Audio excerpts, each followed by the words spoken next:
Hello and welcome to the Cougar Proud Podcast. This is Greg Woods, WSU beat writer for the Spokesman Review, joined as always by Jamey of CougFan.com. And we got 2 weeks left in the regular season, which is just crazy to say out loud. But Cougs are coming off of a 28-3 win over Louisiana Tech, and that helps them draw within one win of bowl eligibility, which if they do get there, that would make 9 out of the last 10 full seasons that they've have made a bowl, which is rightfully so a point of pride for the program. So they get a chance to cash in on that this coming weekend against number 21, James Madison, up from 24 the week before, I believe.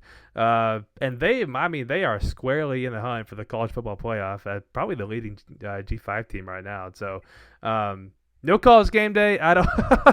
Do you remember when we were in the press box and that was like kind of going around? I was like, yo. That was pretty insane, but that actually turned out not to be true. But still a pretty exciting game nonetheless. So anyway, yeah, let's get into the Louisiana Tech game for a little bit. We also will get to some basketball and some other stuff first, as well. But first, let's talk about the Louisiana Tech game. Again, that was 28-3. A few days later, Jamey, where is your head at as they're coming off of that one? Yeah, I think it was kind of one of those games where there was still a lot of kind of sputtering from the offense. I think when you look at that, there was that stretch really kind of between the second touchdown and the fourth quarter, or towards the end of the third quarter, because the fourth quarter, their first touchdown was a product of a third quarter drive that they just finished off in the fourth. But I also think when you kind of look at the way the offense looked, it was, yeah, there were still 3 and outs. You don't want that. Excuse me. But they didn't look as frantic and they didn't look as panicked. And that's not to say that they looked, amazing by any means, but it felt like for a lot of the Oregon State game, and part of it I think was because of the offensive line injuries, that they were just completely out of sorts. And yeah. I think there's a difference between being out of sorts and just not being able to execute properly. And look, you don't want either, and I'm not saying, it's okay that they didn't execute properly for parts of that game, but there were no turnovers, which was obviously huge. I thought there was only maybe 2 throws that Zevi Eckhouse made that could have been intercepted, whereas we've seen in past weeks he's putting 7, 8, 9 balls into harm's way. I think credit to the offensive line. I think they did a good job pass blocking. I think he was only pressured 5 or 6 times. I think only 3, according to PFF. Was it only 3? Yeah. I think maybe I think LA Tech was given 7 pressures, so maybe they put like 3 or 4 on Zevi himself. Oh, okay, yeah. But I think when you look at once they got that second touchdown, there was never a point where it felt like this game was going to get out of hand. I think. Or let me rephrase that. There was no point where you were like, they could be in danger. I mean, after they went up 14 rip, there was no point where Louisiana Tech was within 1 score. The closest it got was 14-3. And it just became so clear that they weren't good. Louisiana Tech was not going to be able to score on Washington State. I'm not even sure how many times they crossed midfield. Like, I feel like that was kind of a rarity too. Maybe once or twice. I don't think they got into the red zone unless my memory is failing. We can look that up in a second, I guess. Maybe on the one. Let's see. I can pull up the stat rod. Maybe on I don't think so, because even on the Colby Humphrey pick. That was at like the 30 or something. Yeah, I don't think they got in. No, they did not make a red zone trip. 0 for 0 from the red zone. Yeah, I mean that's they got that's to remarkable. They got to the wait a minute. Oh, excuse me. They got to the Wazoo 12, but then a holding call backed them up. So I do remember that. Or a chop block, so they didn't end up. That drive didn't count as being inside the red zone. That was the Humphrey pick. But even at that point, it was 21-3 at that point. So even if Louisiana Tech scores on that drive to make it 21-10 with 8 minutes to go, there's not really any sort of concern of wow, they could go get another touchdown. It just, I don't think there was a fear of that happening. Yeah, and I think that comes down to not turning the ball over. Like I remember in the Toledo game a few weeks ago, I felt a little differently. Like I felt like after a couple of those Zevi picks, I was like, well, if they, I mean, again, it kind of changes the dynamic when you have your starting quarterback, which Louisiana Tech did not. But sharp contrast from the Toledo game, where after a couple of those picks, I was like, oh man, like they're like 1 or 2 scores away from making this pretty interesting. Now, to the Cougs defense credit, they made sure that did not end up being the case. But I think it just goes to show you like what it does for this offense when Eckhouse takes care of the ball. His first time not throwing a pick in 4 games, I believe, because he had thrown 6 in his last 3 and two apiece. Yeah, he did throw one against Ole Miss. Yeah, which was that was a month ago already. Right. So that I think that on top of and we'll get into this a little later. That on top of Christian Osborne and Brock Dew being back just goes to show you the value of one, not turning the ball over, which again, I'm not breaking any news to tell you that that's important, but also to have those 2 guys back in the fold, I think made a world of a difference. Not only just with keeping Zevi upright, but also just, I don't know. I just feel like things didn't feel there was the 4 straight drives with punts, but besides that, it was not that bad. And you just felt like Zevi was steadier. He was like, and when I mentioned, he wasn't as frantic, or the offense wasn't as frantic. That's kind of what I mean in the sense of like, look, there was a couple throws where Zevi maybe didn't make the best decision in the world, but those weren't because the offensive line was getting pushed back into his kitchen, which happened against Oregon State, even to Toledo to the 2 picks. He had a lineman in his face essentially. It was almost the opposite problem this week, where he was almost getting like happy feet and kind of being almost indecisive in the pocket. He just had hit so much time. Yeah, Like, what am I? So I think that's part of it, and I'm sure to some degree he was also like probably trying to be really selective of like, I really don't want to throw a pick, and yeah, sometimes you end up almost doing it anyways, but no, I think he did a good job of, there was a couple times where he did go and he threw it away. And it still wasn't perfect, right? I mean, there's the one throw in I think it's the 3rd quarter. It's a little swing pass to Tony Freeman, that he misses the throw. And you can't miss that throw. And obviously doesn't make a huge difference in a 25-point game, but those are the types of misses that like you just can't have. He hasn't really. That's pretty uncharacteristic. I've never seen him miss a throw like that before. I was right, exactly. That's the one thing he's been able to consistently is those. So I don't know if maybe he just, for whatever reason, but like those are the throws that he has to be able to make. And it obviously just didn't hurt him. And I think it helped again that they did a fine enough job running the ball. It wasn't 300 yards or anything, but 157 yards. You're averaging about 4 yards a carry. I think they did a good job in that regard. And then obviously, again, there's more freedom. You have a little more leeway to be safe on or conservative on offense when your defense is as good as it has been. Yeah, I don't even know how many new ways there are to describe what this defense is doing. Like, it is just remarkable week after week, no matter how many injuries come their way, no matter who the opponent is. I mean, again, they didn't have the starting quarterback. That makes a difference. But they've shown, over the last 4 games, you're averaging 10 points per game. That's what they're giving up. And I would imagine it was so crazy, dude, because like I'm sure you remember this. Like after they gave up 59 points in back-to-back games, it was like, oh god, like did we like did Wazoo hire another like faux defensive-minded head coach in the wake of Jake leaving to Wake Forest, and people thought he was a defensive guy, and his defenses were not great. Like, is it same thing happening? But then they get the right quarterback in the system, and they don't play someone like UW, and it's crazy. It's they gave up half their season's points in those 2 games, over half. Yeah, what was that? Because that's what that was 118. It was technically, I think it was technically like 112 because there was the pick 6 in the Apple Cup. Oh yeah. So that doesn't go against the defense, but. Yeah, they've given up like 92 points in the rest of the games or something along those lines. And in the last 6 games, they've given up 7 touchdowns. And, last season, Wazoo gave up 7 touchdowns in a game twice. I mean, you mentioned that. This is the first time that a Wazoo defense has held multiple FBS teams out of the end zone since '94 with the Palouse Posse. They did it in I think it 94. was yeah, I think they did it in 17, but Montana State was one of the opponents. Oh, okay. So you're going back to 1994 Neither one was of the us were with alive like for that. no, I mean the Blues Posse, one of the greatest, one of the best college defenses that maybe ever, just in terms of how Hmm. good that defense was. That's the last time a Cougar defense held multiple opponents out of the end zone. Did you ever? Because you grow up. I should say you spent most of your life rooting for these guys. Did it ever cross your mind that they would be like this good on defense? Because I feel like for most Cook fans, it's not even like a reality they could like conceive of.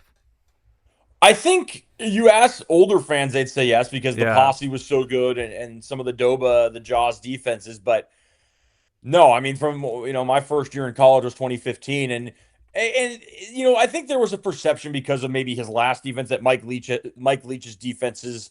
Well, the defenses on Mike Leach's teams because Mike Leach did not pay attention to the defense very much, but there was a perception that they were awful every year, and that wasn't true. I mean, they had like the 2017 defense, the 2018 defense. There were some bright spots. I mean, they had some good defenses and there's some solid defenses, but never like this. And Hmm. and then the 2019 defense was historically awful. And then you even look at the last few years of there were some years where they were okay. Like 2022, the defense was solid with Brian Ward. It was okay in 23. It wasn't great. Yeah. I mean that 20. defense was just inconsistent. That was they held UW to 24 points or whatever it was. And then I'm trying to You think. know, Wait. Oh, and then they gave up. Oh, I remember the ASU game that year where ASU yeah, had or come in just like looking terrible, and then they just like yeah, tear them to shreds. ASU and even the Cal game, there was like what 3 defensive touchdowns, two. I mean, that Oh was yeah, yeah. it's hard to blame for that one. So, and then last year obviously was atrocious, but no, I think if you ask, yeah, the older fans they would remember the days where the defense was kind of the strong suit. I mean Interesting. the '94 team with good quarterback playing a good offense. I mean, we're probably talking about a Rose Bowl potential national title team. That's how good that defense was. Wow. But it's been a while since defense was truly the calling card of Wazoo. I mean, again, it's probably been a couple decades. Well, it's crazy. I've brought this up before, but I feel like for as synonymous as the air raid has become with Washington State, it becomes a little easy to forget that, like I've said before, all of that can change in the snap of a finger with the coaching staff change. Right. You bring in And someone like it's Jimmy Rogers, and like all of that is gone. I mean, not in a bad way, but just like it can change overnight almost. yeah, I mean, you take this defense, you combine that with one of the Leach air raid teams where you were putting 40, 50 points up a game. And Jesse Bobbitt was probably like 20 years old at that Yeah. He time. was playing. I mean, he was Bobbitt's Bobbitt's playing career, I think, finished, I want to say Luke Falk's last year. Oh, so like Uh, 2017? yeah, Bobbitt, or 16. His last 16, year was okay. 16. Yeah, he was 2013. Yeah, so 16. So Falk second to last year. Yeah, yeah. Well, I actually brought this up in the press box during the game against Louisiana Tech. I was like, "Hey, if you had to give out like a Cougar assistant coach of the year award through 10 games, who would it be?" And I meant more like position coach, which is why I said Jalen Bibbs on the defensive line. But in terms of like bigger picture coordinator wise, I mean Bobbitt's a shoe in. I mean it's just like I mean, totally insane. I would say, considering what he took over in terms of where they were last year defensively, and just some of the challenges he's had to deal with injuries and just some of the schedule and the opponents, I think Bobbitt's done. I don't want to say as good of a job as any DC in the country, but I think Bobbitt has done what he has done as a DC is on a national level of wow. He took over a defense that was porous last year, and yes, it obviously Well, helps. it's He all new did get to guys. right, but that can be both a blessing and a curse, right? Yeah, I no, mean, no, yeah.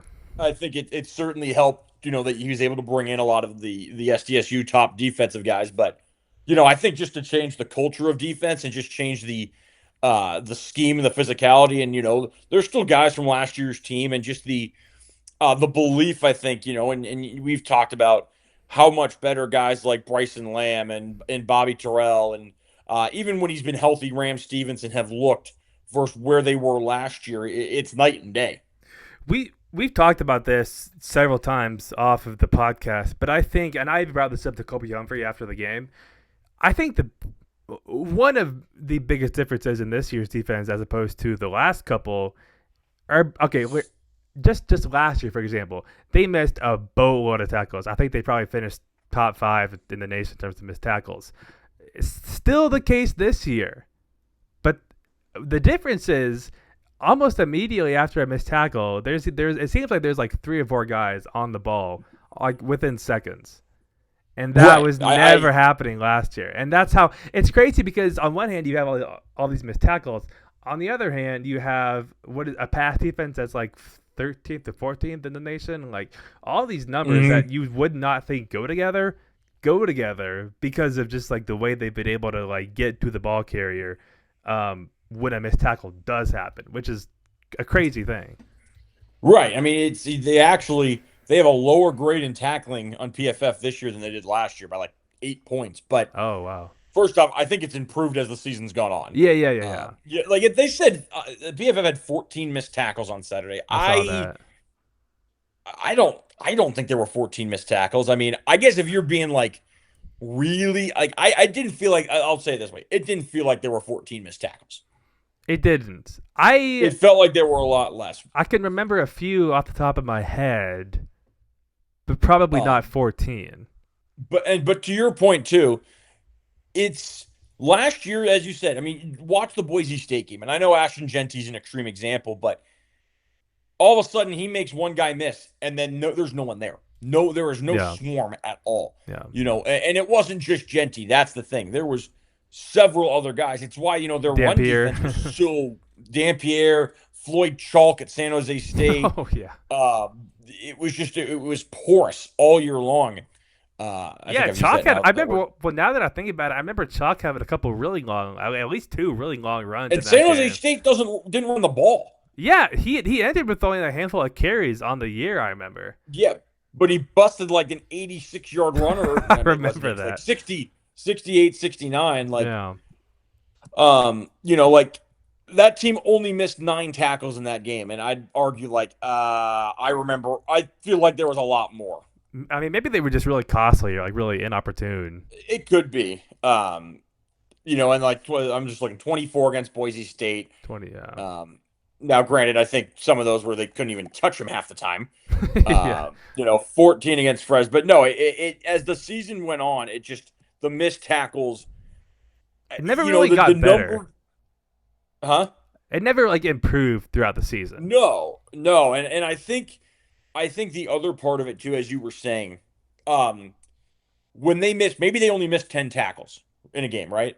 But every one of those 10 tackles resulted in 20 yards, 30 yards, 50 yards. Whereas a lot of times now, a missed tackle results in a yard. Yeah. Because there's 7 other guys there. And that's where the missed tackle number can be misleading, because it's like, if, say, your running back goes right and Caleb Franzel gets a piece of him, doesn't finish him, but slows him up, like that counts as a missed tackle, but he stopped. I mean, it does enough to stop him. Yeah. Or to force him off his path. The problem was last year, the tackles were so bad in terms of their missing, and it was getting a fingertip on a guy. Yeah. It didn't do anything. I think what you noticed this year, too, is that you have fewer guys going for hit sticks the way they were last year. 100%. Like, there were so many times last year I was like, a dude would just, like, put his head down and just try to freaking bulldoze him, and he just bounces off. And I'm like, I can't think of, I mean, I'm sure there have That was the only way for the first 7 weeks, Buda Aluk to try to tackle. Yeah. There is even a few of those against Genty and against Boise State. And, I mean, there's no worse running back to try that against than him. Right. And I'm sure there have been a few instances of that this season, but nowhere near to the extent it was last year. Like, that's a big change, too. Well, and, like, your heaviest hitters, McKenna and I would probably say Reeder, they hit hard, but they also wrap. I mean, when McKenna hits someone, it's with his arms and with a hit stick, but not, just trying to spear a guy. Yeah. All of Parker McKenna's biggest hits that I can like remember off the top of my head are all like wrapping up, but also freaking knocking the teeth out of the guy. Right. So he's he's a big hitter. I didn't you make a comparison at some point this season to like one like a former pretty hard hitter that they Frankie had? Louvu. Oh, is that who it was? He's the hardest hitter I've seen here since Frankie. Wow. And he's he's Um, he's balling out in the NFL now, I believe. So, oh yeah, no, um, I mean, he's hurt right now, but yeah, no, Frankie eviscerated people, but Park's not that far off. was it? Didn't Louis have a hit on? Is he who knocked out the Boise State quarterback in the game? Yeah, In that in the game? Helinski game, he knocked out Brett Rippon with just an absolutely thunderous hit. He had one too against Bryce Love of Stanford later that season. Just crunched him. Where where were you in the stands for that Boise State game? Same place I always was, 20 yard line, nearest where what was the Crim Zone, nearest where the band is now. Okay. Every game that was the Pirate Cove. Okay. That's just like your circle of friends, right? Yeah, that's the Pirates, and that was the Cove. And I mean, there'd always be many of us that day, but that was just about every game. Every game, basically from like my third year on, that's where we were. That's dope. That's dope. Now we're going to move on to a few likes and dislikes from each of us from the first 10 games of the football season. Do you want to go first, or do you want me to go first? It's all you. All right, let's start with the likes. We'll start on a positive note. My first like, this is kind of off the wall. The Louisiana Tech punter from this last game. Oh, we're talking big picture. Yeah, it doesn't have Or to we're be talking just from this oh, I thought you meant game. just for Washington State. I mean, I that's kind of the point, but I also was a little trying to be a little funny just with this one. Okay, I'll I give get it more now. of a serious one after this, but I kind of just wanted to Typical start Greg off. Woods, 3 likes, doesn't mention Wazoo. He's got it out for the Cougs. What else You is new? set me up for that one. Yeah, Curveball. you got to move on to a new slam. We already know I hate the Cougs. This is old news by now.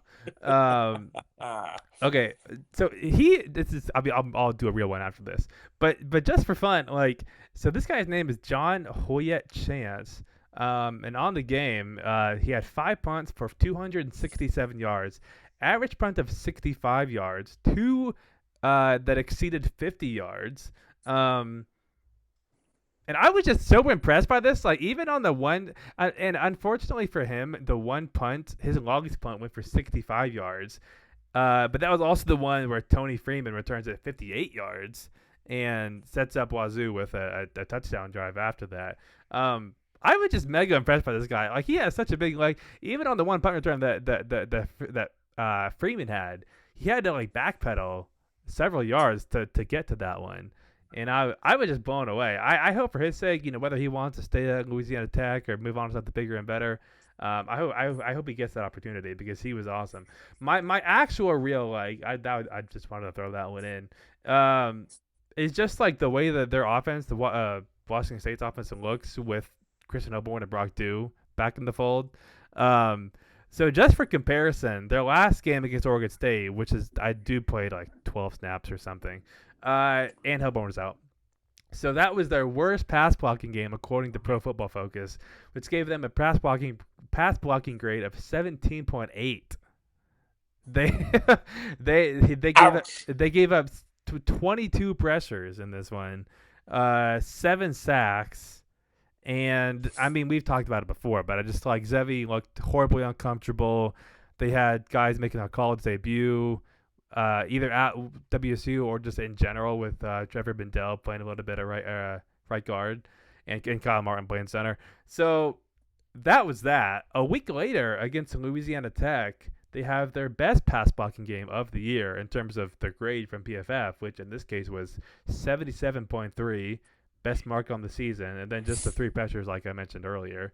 No sacks. So I just like, I don't know, like on one hand, I am like, okay, there are probably very, very, very few excuses for the way the offense looked against Oregon State, even with, like we have talked a million times about how an offensive line in that shape can really throw off an entire offense. But you still got to produce. I mean, you're an FBS player, I guess not entirely on scholarship in all cases, but like you're out there to perform, and you can't look that way.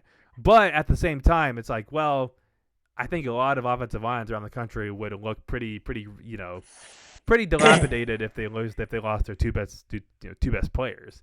Um, so It's kind of that middle ground of like, on one hand, they should have been able to score more than 7 points against Oregon State no matter what. Yeah. On the other hand, they probably score more than 7 points against Oregon State with Hilborn and Dew. Without a doubt. Yeah, I mean that's like I've watched. Do you remember watching the 2021 Super Bowl between the Chiefs and the Buccaneers? It Yes. was like the COVID season. It was in Tampa Bay, and there was like 12 people in the crowd. Yeah. That was like one of the worst nights, worst Chiefs games I've ever watched because their offensive line was just like they had like one remaining starter from the beginning of the year, and Mahomes was like he couldn't be himself because he was Right. constantly running, and so like that just put in perspective for me just like the way that an offensive line being out of shape can really ruin an entire offense, and again, not there's you cannot play that way against a team like Oregon State, but it does show you what those two guys being back in the fold can do for you. All right, Right. Your first like. I would say my first like is the way the team has improved as the season has gone on, Oregon State notwithstanding. I think that was a dud. I don't think anyone's going to argue that. But if you look at where they were after the Apple Cup, it would have been easy for that team to just fold up and wither. And I think steadily they have gotten better. You see the way they competed with the two Power Four teams, the way that they pretty easily handled Toledo, Louisiana Tech, and Colorado State. Again, there's progress and growth are not linear. So yeah, there was the disappointing game against Oregon State where they could not get anything to go right on offense. But I think when you look at the last several years, then several maybe, but the last few years under Jake Dickert, and when this team would get into November and it would all just fall apart. I mean, you look at last year, they play the way they do in September, October. If they get better throughout the whole season, they go 11-1. Mm-hmm. But they didn't. They kind of regressed throughout most of that season. You look at the 4-1 start in 2022, the 4-0 start in 2023, the 8-1 start last year. I think seeing a team that has progressively improved, especially on defense, I think has been a welcome sight after just some of the disappointment and the frustration over how the last few seasons ended. We were talking about this at the Cub yesterday. Do we think any of these games flip if Jake is still here? Because this was like a really fun. We got to save some of these conversations for the podcast because this was fascinating. Right. But we were talking yesterday just about like how different, like what would have gone differently last year for Jake Dickert to still be here. And we were talking about the San Jose State game. We were talking about the Fresno State game, which they probably lose if Ethan O'Connor doesn't get that pick six. And I mean, Lord knows they didn't deserve to beat San Jose State that game either. So it is crazy just to think about just like how I'm kind of into this anyway, just in general, like the butterfly effect. But it is kind of insane to think about, like, what if is John still? John's probably not still here. If Jake's here, John ain't still here. No, but there are probably some guys that would have stayed if Jake was still here. I would imagine at least. But I don't know. Do you think any of these games flip? The point that I'm trying to get back to is, do we think any of these recent games flip, or in either direction if Jake is still here? Well, they beat UW in North Texas because it was in September, but then they have since lost to Louisiana Tech and Toledo. No, I don't think there are. I honestly don't see any games that would have flipped. And yes, I include at Oregon State because I agree with that. We watched that team go to Corvallis last year with 1,000 players who are now in the Power Four, with John Mateer at quarterback, with Kyle Williams, and they still found a way to lose. So, I think that's the only game that I could maybe be said, okay, if they had all of what last year. But here's the thing. If Jake Dickert's the coach this year, he doesn't have John Mateer. Right. You think about a lot of we'll never know who he could have brought in via the portal and so on. And even if you say in theory, the guys who transferred after he left. So Hernandez, Gusta, Fatmo is already gone. Excuse me. Kalani, Stephen Hall, and so on. But then you take away Large and Francel and Reeder and Durant and Polano and Voorhees and Humphrey.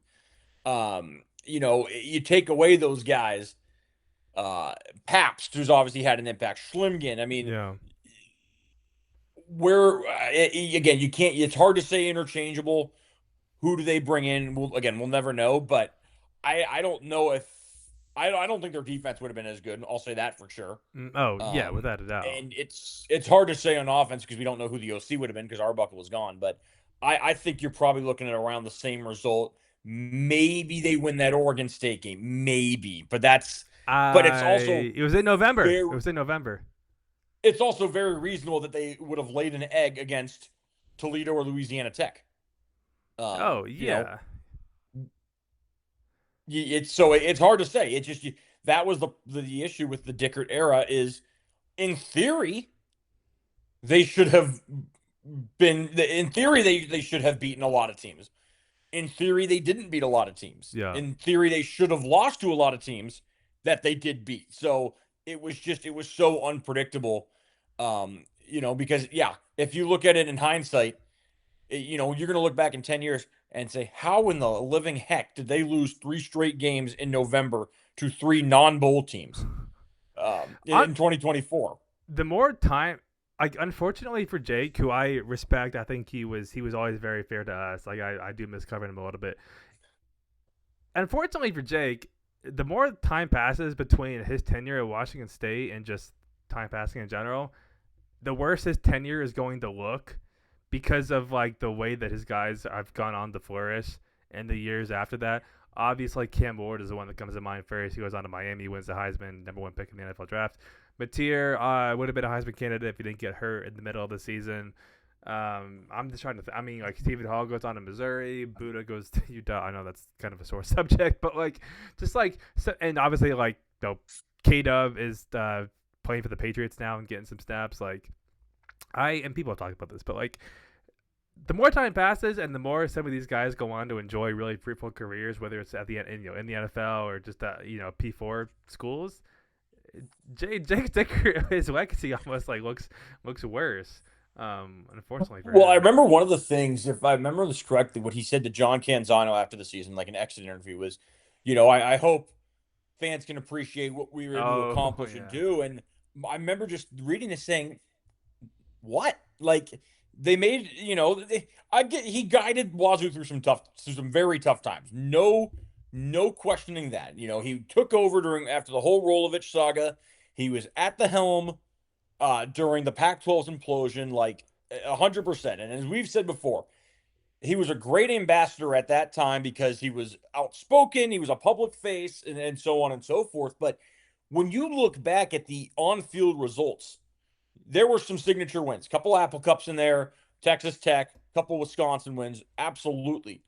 But you're going to look back at a couple bowl teams from a team that was regularly making them over. I mean, it's not like he all of a sudden took over a program that had never made a bowl game and made bowl games. I mean, they went to the Holiday Bowl, the Sun Bowl, and the LA Bowl. Okay, well, you just got done with a Mike Leach era where you went to 2 Holiday Bowls, you went to a Sun Bowl and won, you went to an Alamo Bowl, you went to the Cheez-It Bowl. My whole thing was always there's a reason for so many reasons that the Kyle Smith era and the Jake Dickert era are looked upon very differently because Kyle Smith did something that nobody has really done here. Tony Bennett, Kelvin Sampson, George Raveling. I mean, that's essentially the list, and we're talking about 3 Hall of Fame level coaches right there.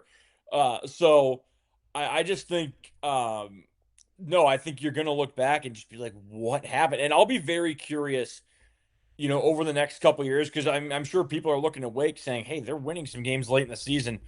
You got to win who's on your schedule. You got to be who's on your schedule. Mm-hmm. But their strength of schedule is almost at what Wazoo. I think it's worse than Wazoo's. In fact, I know it's worse than Wazoo's. The ACC is atrocious, and they missed almost every one of the tough teams. They didn't play Miami or Louisville. I think they got SMU at home. They got Virginia. They did beat Virginia on the road. Credit on that one. Um, They did play but Georgia so I'll Tech. just be, huh? I said they played Georgia Tech, which they should have Yeah, won and, that and one, to be lost to them. honest. They should have won. Yeah, that was an interesting one. But they should. I'll be curious as the seasons go on, and as he starts to lose, some of his guys. How many games have they won? Because there was a few guys he was able to bring either from Wazoo or so on. What it begins to look like, and again, it looks like he should win his next two games. But as we've seen, I hope he does great, man. Like I think there's some corners of the fan base, mostly probably just on Twitter, that are like just rooting against him, which I understand, whatever. But at the end of the day, he had to make a decision for him and his family, and you could look at that as a lateral move. But the reality is, it's a much more stable situation. He's probably, doubling his pay, maybe if not. Oh, yeah, we'll see in a few years. But the for the now, it's money, more yes, but stable. the stability, we'll see. Yeah, no, I mean, like for right now, I guess was my point. That's fair. Yeah, yeah. So anyway, we're not here to litigate to relitigate him leaving for Wake. That's almost a year old. Yeah. Okay, first dislike. My first dislike is I have a few here. Let's go with some of the CW production from the game on Saturday. I mean, we're both there at the game in person, so I didn't really notice this until I watched the replay a little bit today. Some of the stuff going on with the broadcast is just like, what is going on? The first thing I noticed was I'm sure you've noticed that, like, if they're wearing like if their main jersey combination is crimson, that they'll match that with the Wazoo section on the score bug. So on Saturday, it started out as anthracite for the score bug, but then like in the middle of the game, it goes to crimson, and then by the end of the game, it's back to anthracite. So that was weird. And the scoreboard was gone for half the game. Yeah. There was like they had to like somehow transfer like the time in each quarter from the scoreboard or something and put that onto the scoreboard. But it was a weird look. The other thing I noticed was that there was not always a first down line. Like, yeah. So you just didn't know. I mean, it would say like 3rd and 8 or whatever, but you couldn't tell like what line they needed to get on the field, which is a pretty important part of watching a game. The other thing that I noticed, do you remember the pass interference on Colby Humphrey that was like pretty questionable? You could just say it was terrible. I think it was a back off for sure. Jimmy said it. No, I know, but it's not. Yeah. It's not the point I'm trying to make is that okay? One, it's a bad call. Two, they have Michael Mothershed is like the rules analyst for their broadcast team, and so like right after that happens, they bring in Michael Mothershed to give his analysis of the call, and the first thing out of his mouth is, "Well, guys, I didn't see the whole play." It's like, what are you doing? Isn't that what you're there for? No. I like that actually because that like reflects Michael Mothershed as an official. He didn't see the whole play. He just being true to himself. That's the most believable thing I've ever heard Michael Mothershed say. I believe he didn't see the whole play. He's just being transparent for the first time. Oh my goodness. Yeah, some of that stuff. It doesn't really matter to us because we're there in person, but for all the people watching on TV, I'm sure left a lot to be desired for the broadcast. All right, give me a dislike. I'm gonna start with one about the actual like the game, like the teams. And dislike again. I don't want to say I dislike it, but because I'm going to get to something that's non-field later. But I think I think there's been frustration sometimes with just the overall execution of the offense, and it's not, and I'm not putting the blame on anyone in particular. I think when the offense has sputtered this year, sometimes it's been play calling, sometimes it's been blocking, sometimes it's been Zevi throwing interceptions, but I think the consistency of the offense has left a lot to be desired where you see signs of, wow, they are really rolling along and they've been able to do some really good things. But I think at the same time, there are too many sequences. And I actually thought for the most part on Saturday, I thought Danny Freund called a pretty good game. I didn't really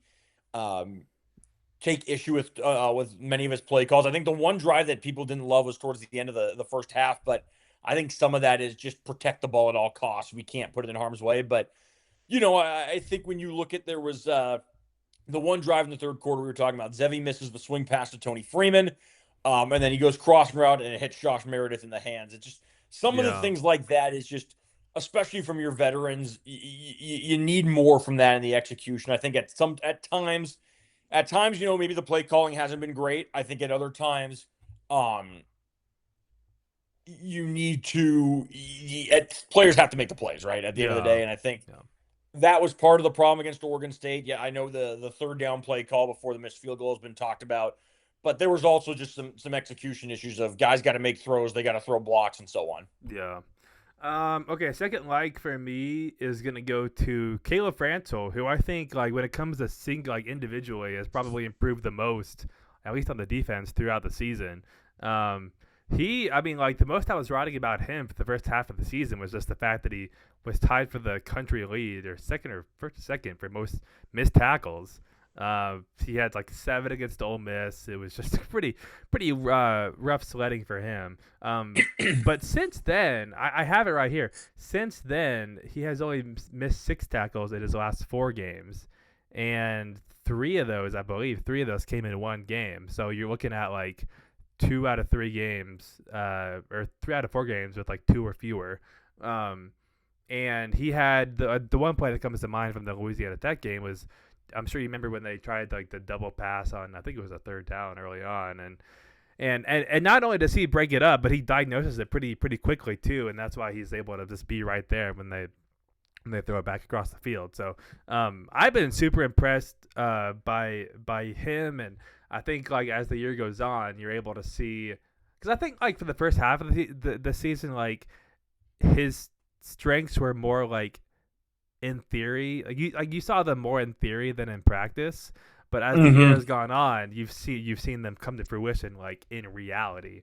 And that those two of I think those two traits, his speed and also his like just kind of veteran savvy, those were both what unlocked him his ability to make that play against La Tech. So he's still number, I have it right here. He's tied for fourth nationwide in most missed tackles with 22, I believe. I didn't write that down.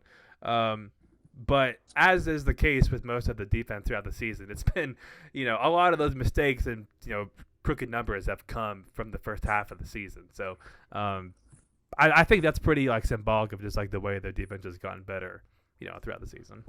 Right. And I would say, I think when I talked about earlier that, guys will get pieces of guys and slow them up and then have I think he's been the master of that. He'll get to a guy. He might, maybe he doesn't finish it himself and that counts as a missed tackle, but he slows him up enough for the rest of the defense to swarm. Yeah.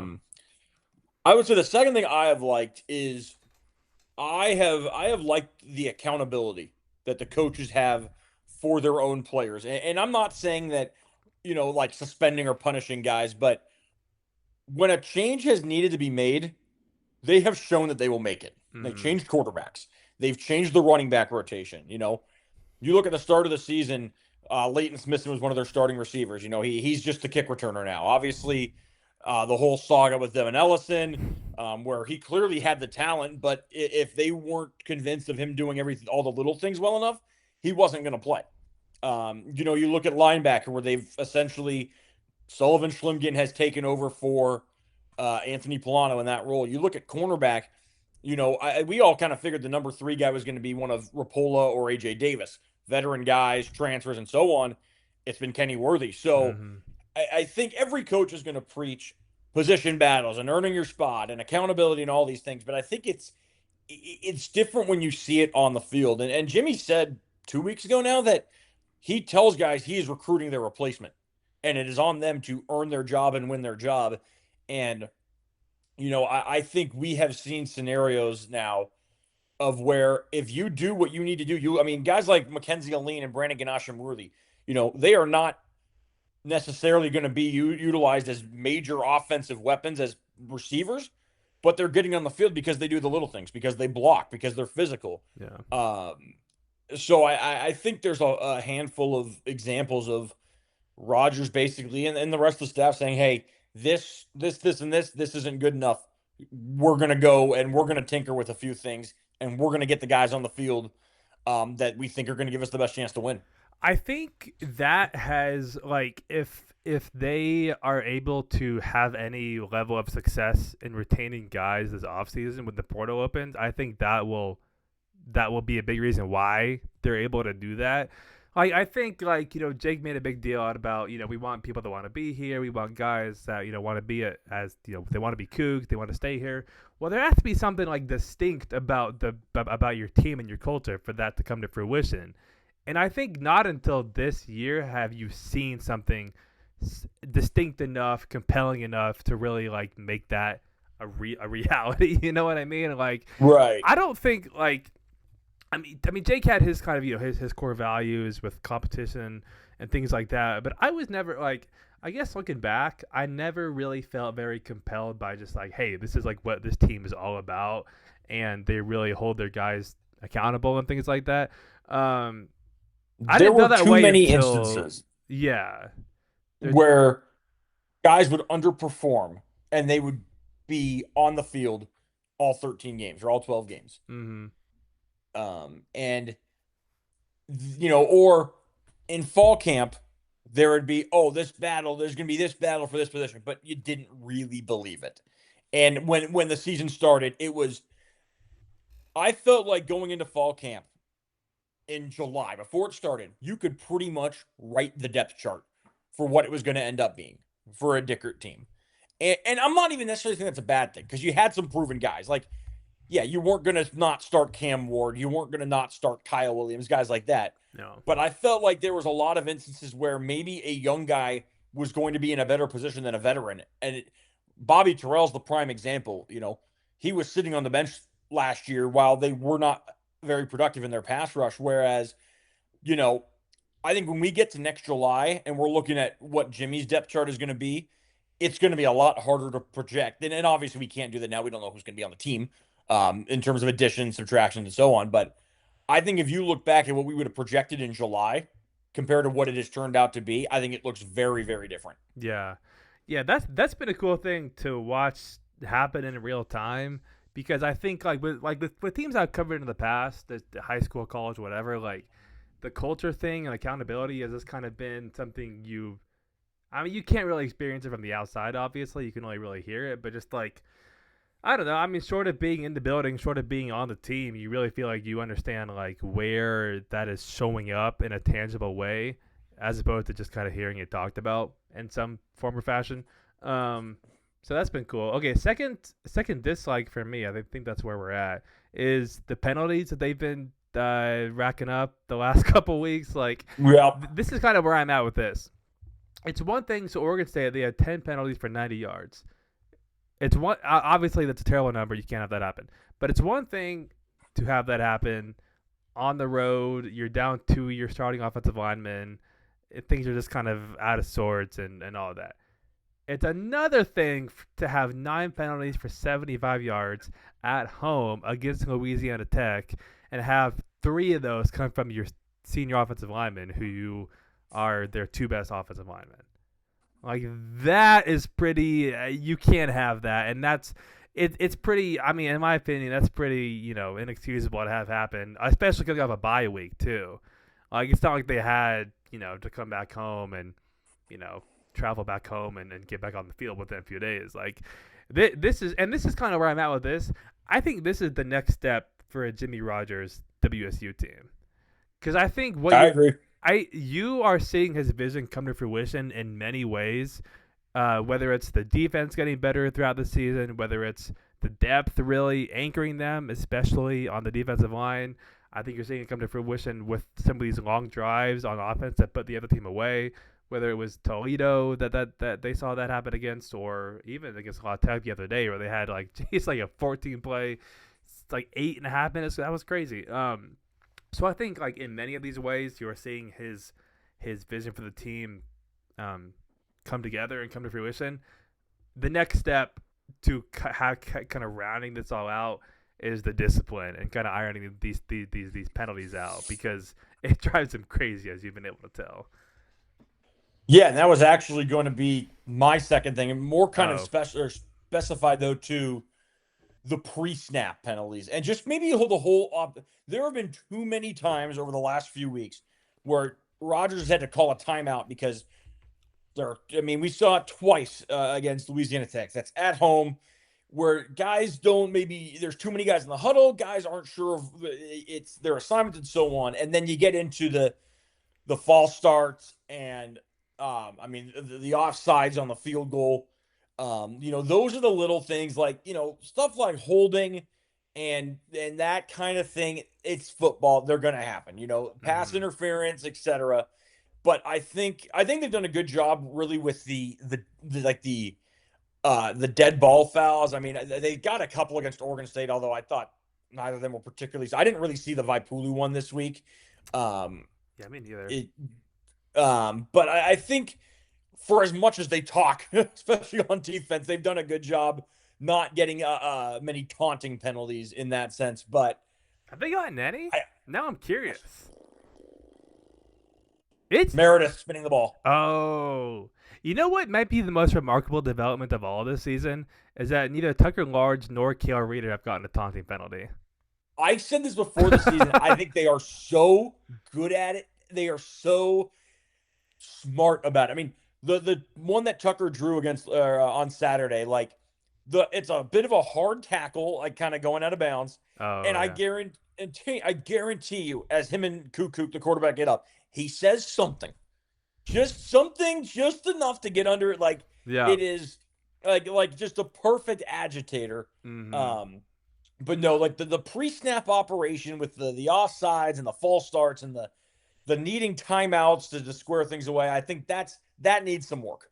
Yeah, without a doubt. Okay, third like I think that's where we're at. Third and final Yes. like for me is Jimmy Rogers is kind of lightening up in some of these press conference situations. Like I did not see this coming at all at the beginning of the year. This has been a pleasant Yeah, surprise. he's laughed like what, twice, three times. No, he That's a lot for him. I mean, no, I he's mean, definitely, I think, become a little bit lighter. I mean, he's still Jimmy. yeah, But what did you say on Saturday? You asked if something bothers him, and he said everything bothers me. yeah. So I I think asked if the four straight drives for punts bother him. I think Yeah, he's obviously very serious about things, and I think it's he's always going to be a little lighter after a win or after, but um, he's still no after losses he has still been pretty just the uh, losses, man. The one that comes to mind right away is the UVA loss about a month ago, where I was actually the only one there post game. I remember you sent me a text. You were like, "Godspeed," and not that he's like being a bad guy or whatever, but it's just like your team loses like that, and you're already you're in a bad mood. You don't really want to be there anyway, regardless of the outcome. And so he was, yeah, like some of those types of settings, he's in a pretty bad mood, understandably so. But the point is, like at the beginning of the season, I never thought that even after a win, he would be in in a mood to laugh, which he was. He has been on several occasions this year, which is cool, and I think it just kind of speaks to the way that you kind of get the hang of things as the year goes on, whether it's on the field with the defense getting better or off the field with these kinds of settings. It's a learning curve. I mean, I think even our podcast has gone better throughout the year. Like you just figure things out as the year goes on, and that's kind of what I mean. Just to kind of make this all introspective. That's been a pretty cool thing to see. All right, you're the last to like, I think. the freshman class. Oh yeah, yeah. I mean, you're just there's 14 of them now that have played. You want to read more about that, go to kookfan.com. There's an article up on it. But Unreal. I think you are seeing some really promising signs from the true freshmen and just kind of what they're going to be able to be capable of. Not even necessarily the guys who are playing a ton, the Schlumgins, the Paps, the Fitzmaurices, the Kyle Petersons, but just some of the younger guys. Yeah, no, and that's I think to tie that back to Younger guys. Hold on, sorry. Pause. Rewind. some of the guys who aren't like the special teamers who aren't playing a ton of like offense deep. They're all younger guys, but Yeah, the yeah, Brody yeah. Millers, the Demarius Russell types. Yeah, yeah, for sure. And that I think maybe you mentioned this already, but I think that ties back into something you mentioned earlier, which was just that like he doesn't just like make up guys that are gonna play. Like when he Right. mentions guys that getting freshmen involved, like it actually happens. Um, so that's been pretty cool. My third, did we do our third dislike, or I forget if we. No, No, okay. we have not. Third, well, geez, okay. I think next time we'll do dislikes first. That way we end on a like. Um, but for now, third and final dislike for me was the Anthony Polano portal deal that happened over the Oh God, weekend. that was ridiculous. That was so dumb. Like I don't know. I clicked on the account, and I think it was like a relaunch of a former account that used to be pretty big when it comes to portal news. But I was able to confirm pretty quickly that was like not true, and even he comes out afterwards himself and tweets that it was fake news. So, yeah, that was annoying. Not only in a selfish way to have to like like figure that out, but also like for Anthony himself, it's like, you're being there's a fake report out there about you being at the portal in the middle of the season. Like, it'd be one thing if it was like when the portal's actually open, but to have that happen to you mid-season is just like it's annoying.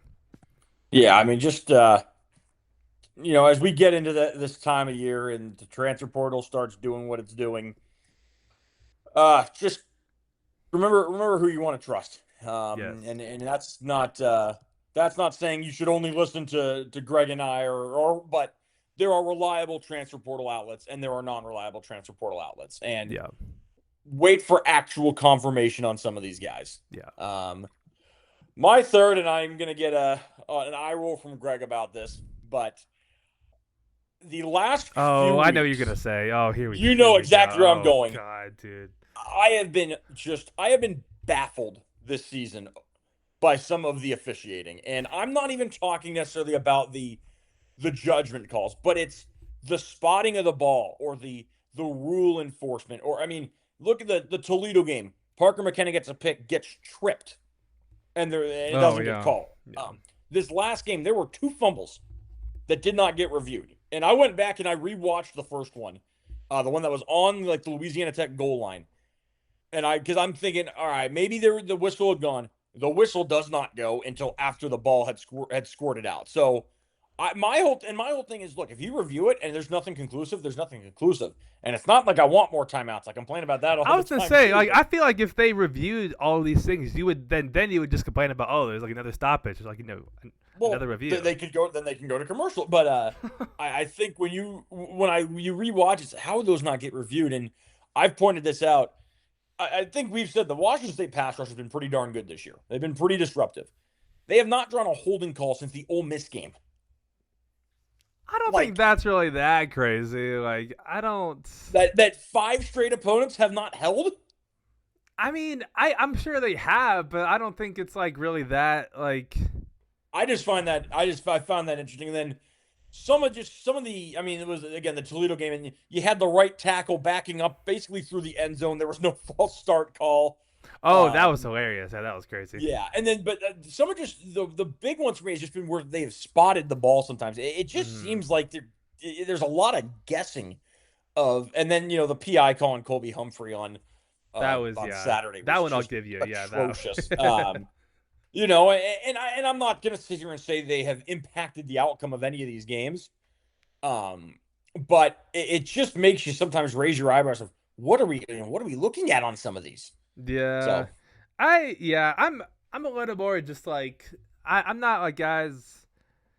I don't know. I kind of just for me it just kind of bogs down. Like, I'd rather just like and not that you don't care about what's going on the field, but I kind of just get bored of it after a little bit. I'm just like, yeah, they're not perfect. They're gonna miss stuff, and it happens right. all the And my time, whole thing is just the clear and obvious, like the tripping against Toledo, the false start, and then the PI this past week. Those are the kinds of things, and then the ball spots. Those are the ones where it's like I'm not, the holding thing is I just found that kind of interesting.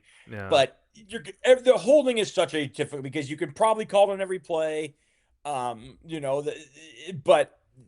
some of the some of just those like clear and obvious calls, it's just have been mind boggling. Yeah. All right. Well, I am never in any temptation to talk about the officiating, so let's let's move on to we're gonna cover the JMU game coming up, and then we'll finish off with a little bit of basketball stuff at the very end.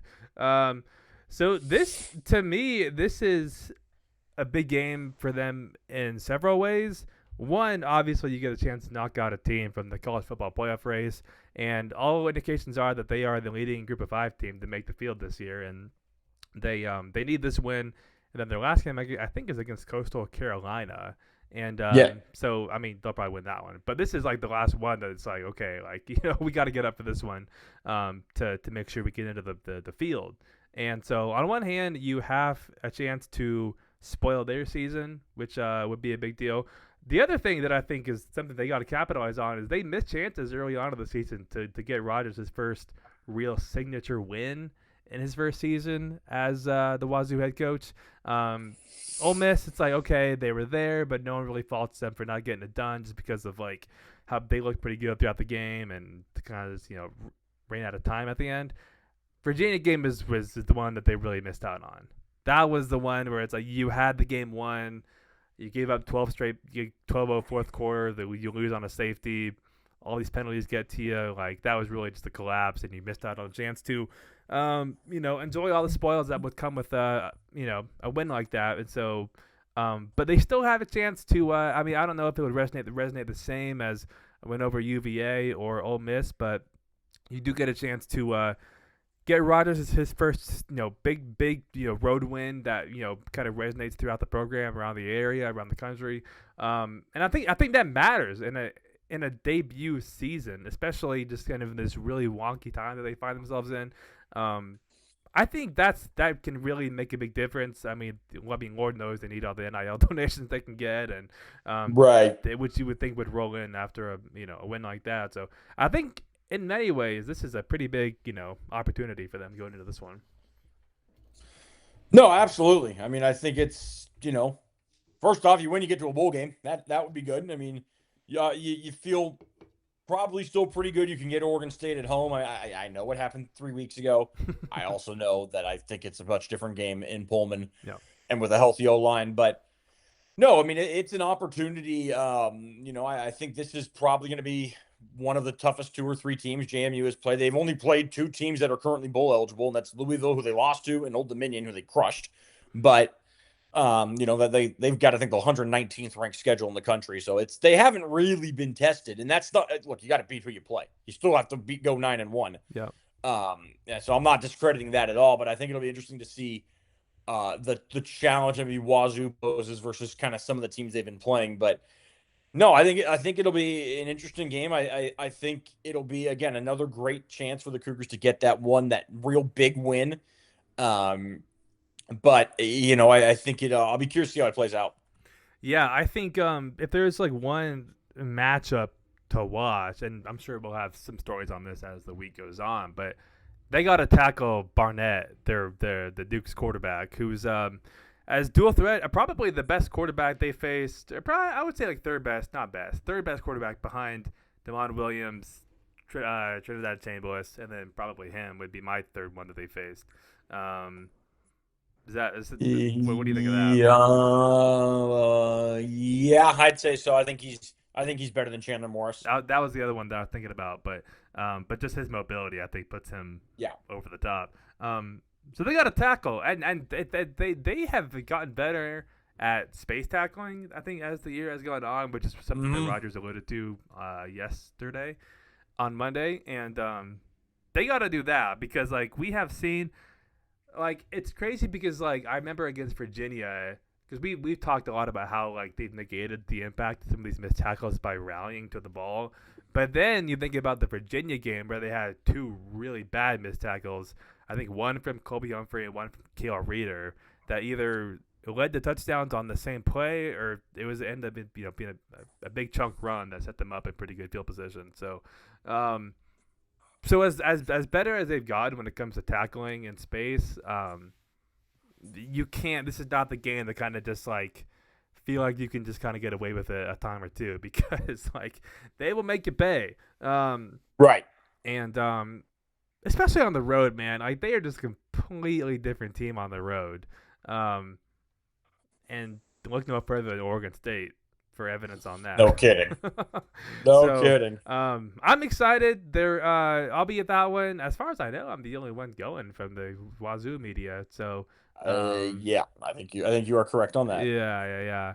There's no Wizards game. There's no Washington Wizards game. But when I went to Portland for the Oregon State game, there was a Blazers game, so I was able to go to that one. But no, not that the Wizards are anything to watch. They're 1-13 or something crazy. Oh, are they really? Yeah, they're like one of the worst teams in the league this year.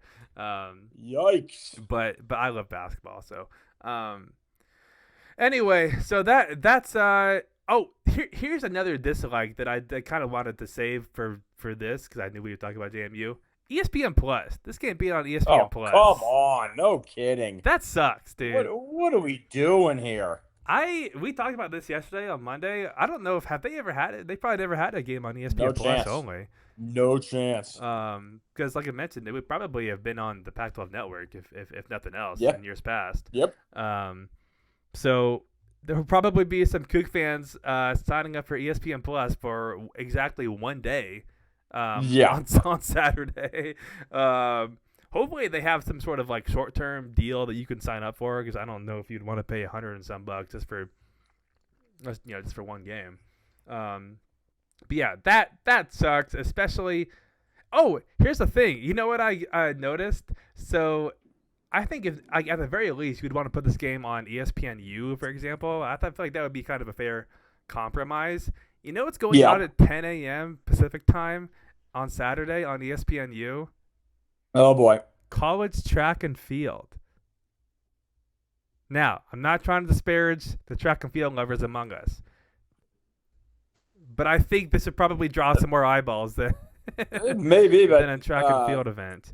That's probably Wazoo's best sport right now. I mean, they've been excellent in that regard. Oh, yeah, maybe I couldn't tell like what the actual event was that they were broadcasting on ESPNU. So maybe it's cool. I don't actually know. Makes you wonder. Yeah, that would be interesting if the football team lost a TV spot to the track and field team. It could happen. It could happen for sure. All right. Well, last thing, we will get out of here after this. Men's basketball team plays Southern Utah tomorrow night. If you're listening to this on a Tuesday, this is coming out or they'll play on Wednesday night, 8:00. By the way, goodness Lord, I'm sick of these. Another doubleheader. Oh, that's right. Who are the women playing? Women play at 4. Who do they play? They play Oregon. Oregon. Oh, nice. Classic non-conference game between Washington State and Oregon. No kidding. So I guess that's a 4, and then the men play Southern Utah at 8:00. Yes. Again on ESPN Plus.